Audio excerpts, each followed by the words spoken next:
আজকে দুপুরবেলা 12:30 নাগাদ আমরা আমাদের দলের প্রার্থী অল ইন্ডিয়া তৃণমূল কংগ্রেসের প্রার্থী কৈলাস মিশ্রের জন্য আমরা প্রচার করেছিলাম। আমি যখন প্রচার থেকে ফ্রি হয়েছি, মোবাইল বার করেছি, দেখলাম একটা বক্সার যোদ্ধা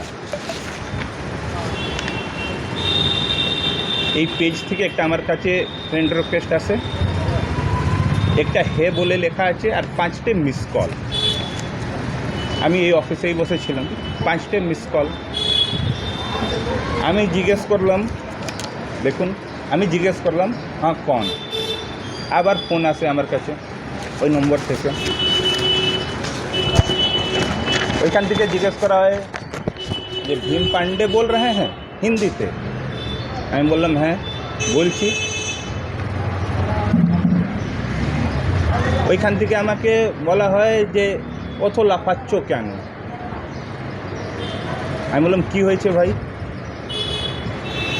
বলল যে যদি ওইখানে পলিটিক্স করতে হয়, বিজেপির সঙ্গে থেকে পলিটিক্স করবে, সঞ্জয় সিংকে সাপোর্ট করবে, আর কোনো পার্টিকে সাপোর্ট করলে কিন্তু ভালো হবে না। ভালো হবে না বলতে কি? আমি ওইটাই জিজ্ঞেস করেছি যে ভালো হবে না মানে? বললেন জানো যেতে পারে। আমি বললাম মেরে ফেলার হুমকি, ডাইরেক্ট মেরে ফেলার হুমকি। তারপর আপনি কী করবেন? আমি থানায় জিডি দিয়েছি, আমার লেটার প্যাডে কমপ্লেন করেছি, আর ওই স্ক্রিনশট নিয়ে আমি থানায় দিয়েছি।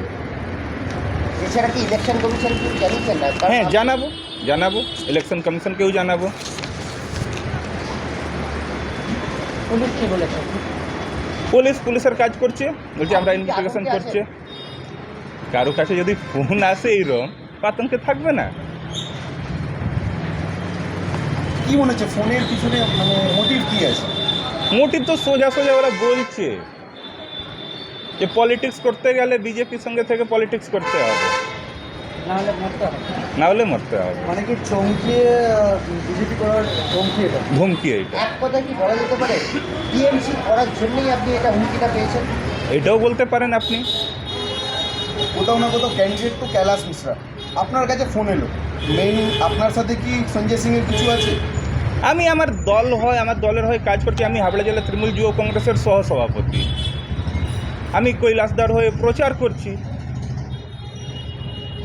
সেই আপনার কি বক্তব্য, আপনি কি বলবেন? আমার আইনের উপর বিশ্বাস আছে। আমি পুলিশকে কমপ্লেন করেছি, পুলিশ যেন ওই ব্যবস্থাটা নেয়। ওদেরকে ফোন করেছে, কী করেছে, ইনভেস্টিগেশনটা ভালো করে করে। আপনার নাম? আমার নাম ভীম পান্ডে, আমি হাবড়া জেলা তৃণমূল যুব কংগ্রেসের সহসভাপতি। দাদা আপনি যে হুমকি দিয়েছে, আপনি কি আবার প্রচারের হ্যাঁ, এখন এই প্রেস কনফারেন্সের পরেই আমরা যাব প্রচারে। আপনি তো বলেন আতঙ্কে আছেন, কোথায় যাবেন কি করে? আতঙ্কে থাকলে কি আমরা দল ছেড়ে দেব? আতঙ্কে থাকলে কি আমি বাড়িতে বসে যাব? ওরা ওদের কাজ করেছে, আমি আমার কাজটা করব।